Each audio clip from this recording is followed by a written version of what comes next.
వాళ్ళు ఉండే ఇల్లు మాత్రం ఇదే ఇక్కడే.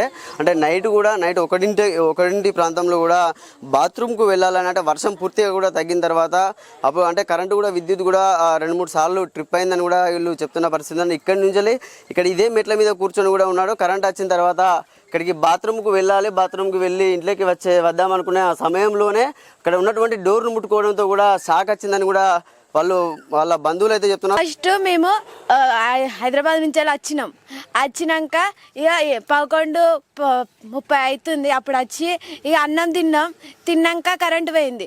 సరే అని సైలెంట్గా ఉన్నాం. వాడు బాత్రూమ్ వస్తుంది అన్నాడు. మళ్ళీ వచ్చింది కరెంటు. వచ్చిన తర్వాతకి వాడు బాత్రూమ్ వస్తుంది అని బయటకు వచ్చిండు, కరెంటు పోయింది. సరే అని ఇక్కడ కూర్చున్నాడు, మంచిగా ఇక్కడ కూర్చొని అటు ఇటు చూస్తాండి ఎప్పుడు వస్తుంది అని.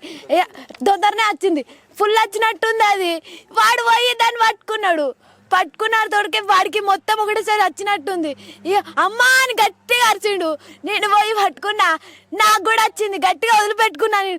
మా డాడీ వచ్చిండు, గట్టిగా ఇట్లా అన్నాడు కిందికి.